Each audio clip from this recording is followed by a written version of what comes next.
My life started getting into trouble as a kid during the war, and because my father was in the army, my mother had to look after 4 boys, and it was a bit difficult. She was working in a munitions factory, and so we came home and we got what food we could, and we went out and obviously was up to mischief, all kinds, breaking into shops and sweet shops mainly, and as kids. And I eventually was arrested for stealing money from a lodger of a friend of mine's at school, and 17 of us got done, and we all got fined, and that was my first time in court. I was then arrested for breaking into a home guard shed where they kept the ammunition for that's their home guard in case of an invasion. And we took hand grenades and bullets and everything out there. We knew nothing about them. We didn't realise the danger. The police told my mother we could have blown the whole street up, you know.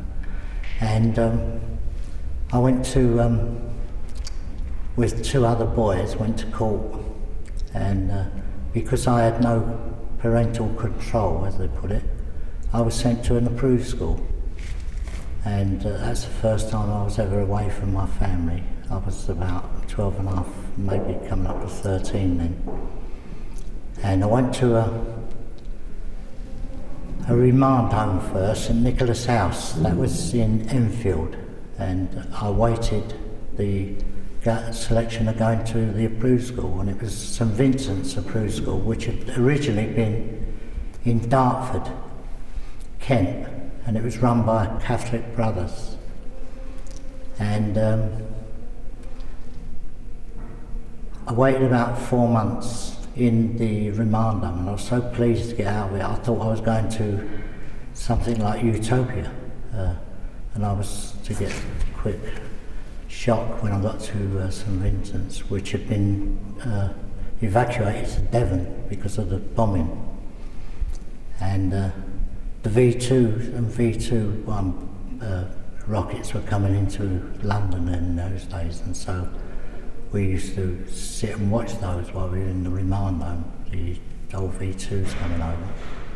And then we went down to London, where it was so peaceful in the country, but it wasn't very peaceful in the approved school. It was horrendous. I'd been lucky. My dad had been a boxer. My grandfather was a boxer of some repute, and I'd learnt to box and look after myself. And so, consequently, when they found out I was capable of boxing, the brother Ephraim, who used to be in charge of all physical training, well, that's what they called it, he used to throw a pair of boxing gloves to me and a pair to somebody else, and we'd have to fight to the finish. And it didn't matter what size you were or what size your opponent was, they just threw you in the ring. And so if you got a reputation, the place was full of blokes that had been evacuated from various big cities, Liverpool, Manchester, Cardiff, Birmingham, Coventry.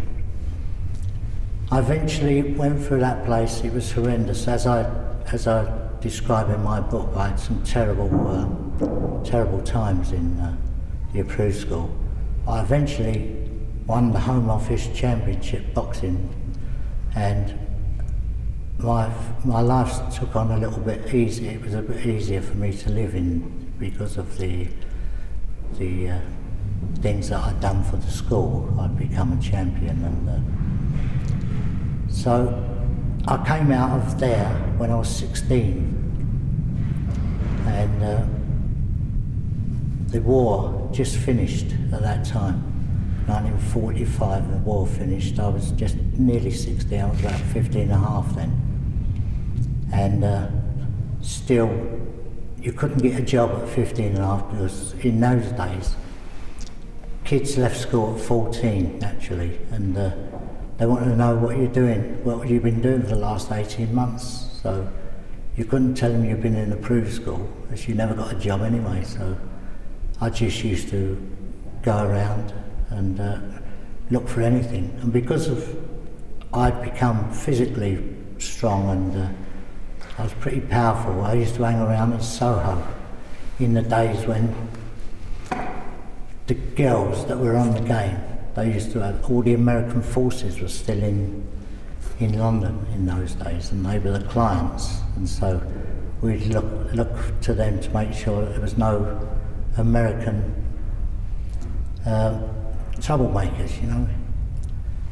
So I got the odd bunk, £5 here and £2 here, and, you know, and that's how I lived for about 2 years like that, and I've become pretty well known in the West End as a tough guy, you know. And I then got a Borstal sentence when I was 17, and I went to Portland Borstal, which again was the toughest Borstal in Britain. And I went through all the procedure.